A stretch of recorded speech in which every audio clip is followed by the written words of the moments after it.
Adai biaso kita pakai limbago nan samo dituang, nan elok samo dipakai, nan buruk samo dibuang. Sajarah Jopang manganti. Jopang berasal dari kata opang. Opang sejenis kayu gadang yang rindang tapi pendek yang banyak tumbuh di Jopang. Setelah disempurnakan, kata opang berubah menjadi Jopang, yang kini menjadi jorong Jopang. Manganti berasal dari kata menanti, yang berarti tampe penantian atau menunggu sebelum berangkit ke ladang secara bersama-sama. Dan juga dijadikan tampe palapih panik setelah menempuh perjalanan setelah balik dari ladang.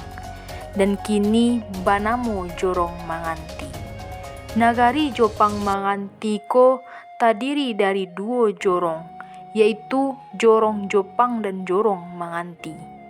Nagari Jopang manganti ko tagak pada tahun 1945, yang sebelumnya pada zaman penjajahan Belanda, Jopang ko termasuk dalam nagari Jopang Maua Jopang manganti. Dengan kantor pemerintahan negari Jopang Maua yang berpusat di Maua dan Tolang manganti yang berpusat di Tolang. Pada tahun 1945, atas inisiatif beberapa tokoh masyarakat dan tokoh Muhammadiyah di Jopang manganti ko karena alasan Tolang berdakian jo Maua dan Jopang berdakian jo manganti, makanya digabunglah Tolang dengan Maua menjadi Tolang Maua dan Jopang digabung jo manganti menjadi nagari Jopang manganti. Visi misi Jopang manganti ko, yang pertama visinya adalah Jopang maju sejahtera dan bermartabat dengan semangat kebersamaan menuju Jopang menang sesuai jo kebudayaan adat bersandi sarak bersandi kitabullah. Misinya membangun perekonomian yang tangguh, unggul, berdaya saing, dan berkeadilan dengan berbasis ekonomi kerakyatan dengan memunculkan gerakan ekonomi bersama. Yang kedua, meningkatkan penataan Jopang dan fasilitas umum yang nyaman dan berkelanjutan untuk masyarakat. Yang ketiga, untuk mewujudkan masyarakat yang berakhlak mulia dan berbudaya berdasarkan adat bersandi syarak bersandi kitabullah.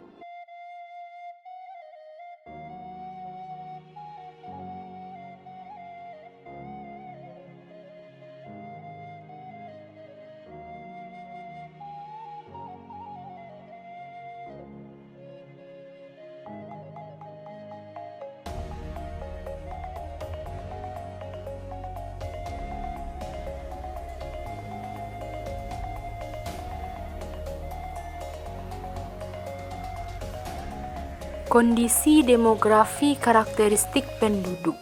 Yang pertama, pendidikan.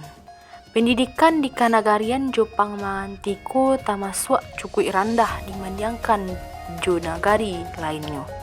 Sebab masih banyak yang berpendidikan rendah dikarenakan dipengaruhi oleh ekonomi yang rendah di kanagarian ko. Untuk meningkatkan sumber daya manusia ko dibutuhkanlah tingkat pendidikan yang memadai. Sebab pendidikan sangat mendukung terhadap peningkatan pembangunan. Pendidikan ko merupakan hal yang sangat perlu dalam perkembangan suatu kenegarian yang lebih maju dan berkembang. Kesadaran tentang pentingnya pendidikan, terutama pendidikan 9 tahun, baru terjadi beberapa tahun ko. Sehingga jumlah lulusan SD dan SMP mendominasi tingkat pertama. Yang kedua, mata pencaharian. Mayoritas mata pencaharian penduduk adalah petani dan buruh tani. Hal itu disebabkan karena alah turun-temurun sejak dulu bahwa masyarakat adalah petani dan juga minimnya tingkat pendidikan yang menjadi penyebab masyarakat tidak punya keahlian lain selain bertani atau berburuh tani. Yang ketiga, agama. Masyarakat kanagarian Jopang manganti ko pada umumnya beragama Islam. Di kanagarian Jepang mangantiko juo terdapat beberapa masaji dan musola. Masaji yang dipagunuan sebagai tempat ibadah, pengajaran anak-anak TPA, dan juga tempat bermusyawarah bagi ulama dan para tokoh adat di kanagarian Jepang mangantiko. Masyarakat di kanagarian Jepang mangantiko sangatlah ramah dan masyarakatnya suka bagotong royong. Anak muda yang laki-laki dahulunya menjadikan tampek surauko adalah tampek rumahnya surang, yang mana inyo disiko tampeknya baraja dan tampek inyo manopang hidui selama inyo sebelum merantau. Surauko dahulunya terbuat dari kayu, yang mana kayu ko adalah sebagai dinding dan jendelanya. Sedangkan atoknya terbuat dari ijuk. Iko namanya Balai Adat Nagari Jepang Manganti. Balai adat atau disebut jo balai ruangko berfungsi untuk tampek sekelompok kepala keluarga atau penghulu yang berkumpul musyawarah untuk menyelesaikan urusan adat. Balai ruangko hanya bisa dibangun di permukiman yang Allah menerima status nagari dan menjadi salah satu syarat berdirinya sebuah nagari. Rumah gadang. Rumah gadang atau bagonjong, rumah adat khas Sumatera Barat. Salah satunya di nagari Jepang mangantiko. Rumahku memiliki beberapa keunikan. Di antaranya, yang pertama, bahan kayu yang berkualitas yang tahan rayap. Yang kedua, rumah panggungko untuk menghindari hewan buas dan banjir. Yang ketiga, tiang-tiang rumah yang ditanam di atas batu bukan tanah sehingga rumah gadang tahan gampo. Yang ketiga, sambungan utama rumahku adalah pasak kayu, bukan paku untuk mencegah kerusakan dinding bila terjadi gampo. Yang keempat, membangun rangkiang atau lumbung padi terpisah dari rumah utama. Gunanya untuk mengantisipasi kebakaran. Yang kelima, untuk menghindari kebakaran dapur, untuk memasak diletakkan di bagian luar rumah bagian belakang. Yang keenam, bantu atap rumah yang ideal untuk daerah tropis karena bagian pucuknya yang tajam dan kemiringan atap yang curam dimasukkanlah untuk membuat air hujan capek turun ke tanah. Yang ketujuh, kulah yang ada di belakang rumah gadang untuk mandi atau bauduk. Namun ada pula di bawah namanya di situ ada luak untuk mandi bersama dahulunya. Yang kedelapan, toiletnya dulu letaknya di tepi tabek yang berisi ikan yang beko di situ orang dan KWC yang membuang air, disitulah tampeknya. Keunikan tradisi. Yang pertama, perkawinan. Ketika keluarga laki-laki memberi tando atau timbang tando, pihak laki-laki membawa carano yang berisi siriah, jo membawa keris, sama kain panjang, sebagai tando meminang pihak parusi yang ditukarkan beko tando tu diagih balik setelah perkawinan. Salah satu adat istiadat yang terkenal dan masih dipakai dalam kehidupan sehari-hari adalah sasudui. Sasudui merupakan salah satu tradisi Minang yang berkembang di daerah Payakumbuh, khususnya di kanagarian Jepang mangantiko. Dalam tradisi maisi sasudui ko, pihak pria diharuskan membayar sejumlah uang kepada pihak wanita. Uang tu fungsinya untuk sesuai dengan nama tradisi itu maisi sasudui, di mana maisi sasudui itu dimaksudkan untuk membayar sejumlah uang untuk membeli perlengkapan yang ada di kamar calon pengantin. Berbeda halnya dengan tradisi bajapui di Pariaman. Maisi sasudui ko langsung dibalikan untuk barang, bukan dalam bentuk uang. Jadi, Uang ko memang dijadikan sebagai modal untuk mempelai atau orang yang menikah. Namun, pihak laki-laki ko indak usah khawatir dan cameh karena tradisi ko. Meringankan beban pria di awal kehidupan pernikahan karena ndak harus repot-repot memikian membeli perabotan kamar. Adat di siko mengharuskan pihak laki-laki tinggal di rumah mertuanya setelah berumah tangga. Untuk malapeh anak kemanakan yang akan melakukan akad nikah ko, pihak keluarga calon pengantin pria biasanya mengumpulan sejumlah keluarga yang patui-patui, termasuk nenek mama dan para orang sumando. Situasi ko dengan sendirinya membuat acara tersebut menjadi sangat resmi, di mana kedua belah pihak keluarga ko saling berusaha untuk mempelihara adat sopan santun dan basa-basi yang baik. Oleh karena itu, kedua belah pihak ko menyediakan juru bicaranya masing-masing yang akan bersawi-sawian melalui petatah petiti. Untuk mengundang nenek mama joka manakan kontan, biasanya di negari Jepang mengantiko diundang jo bareh talua, kue ikan, randang kabau, jo ubi atau karambia cukia. Yang kedua, tradisi jemputan.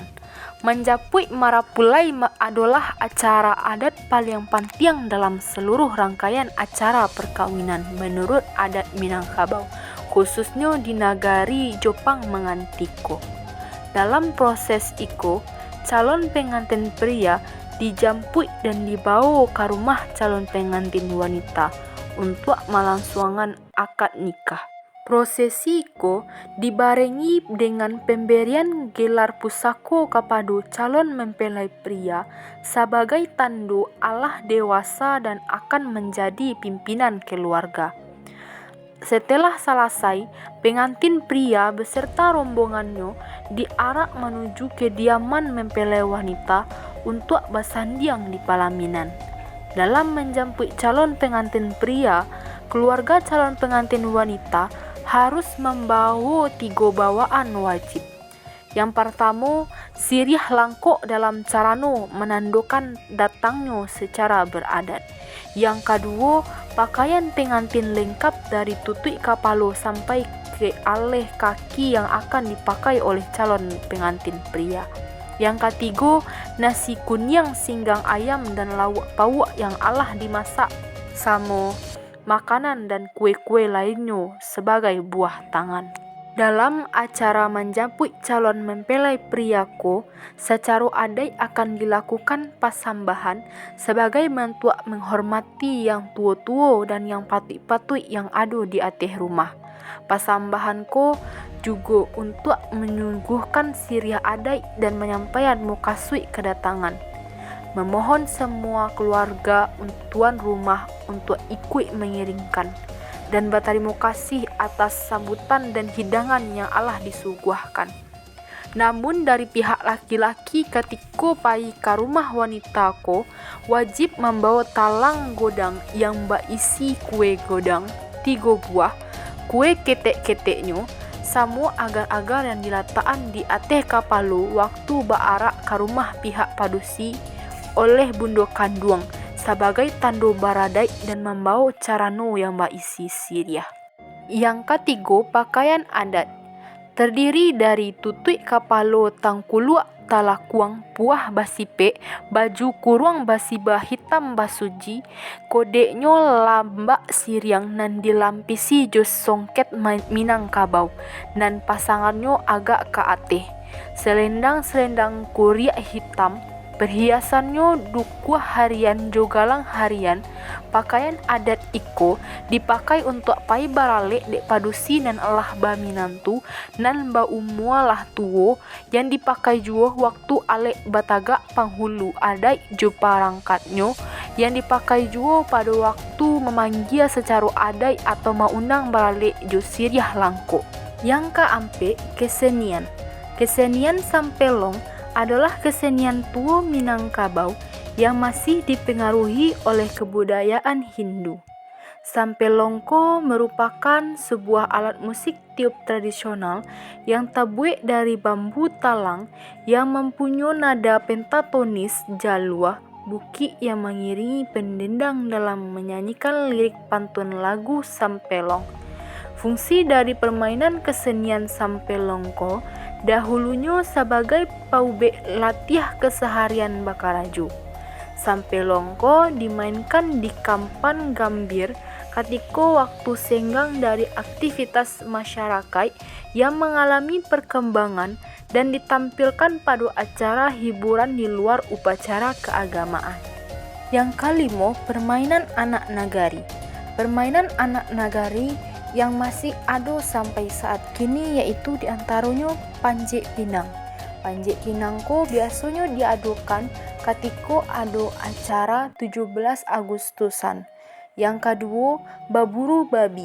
Baburu babi ko dilakukan oleh para pemuda Minang, khususnya di Kanagarian Jepang Mangantiko, yang dilakukan untuk memburu babi agar babi ko tidak memakan hasil dari pertanian masyarakat yang ada satampe. Bahkan baburu babi ko diadakan beberapa kanagari atau kecamatan yang digabungkan menjadi satu tampe untuk baburu babiko. Yang ketiga yaitu main peta umpet.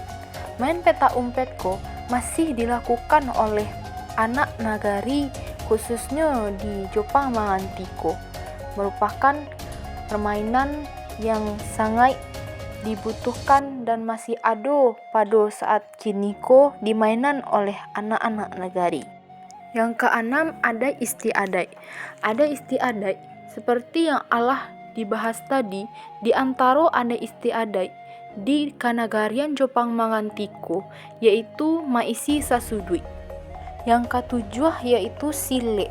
Sile yang digunakan di Kanagarian Jepang Mangantiko bernama sile tuo, yang mana silekku diajarkan oleh para mamak-mamak yang diajarkan ke kemanakan supaya bisa melindungi bunda kandung dan anak-anak padusi yang ada di Kanagarian ko. Ikulah bentuk profil Kanagarian Jepang Mangantiko yang mana sumbernya ambo ambil dari Kanagarian Wali Nagari dan Bunda Kanduang, kemudian penghulu.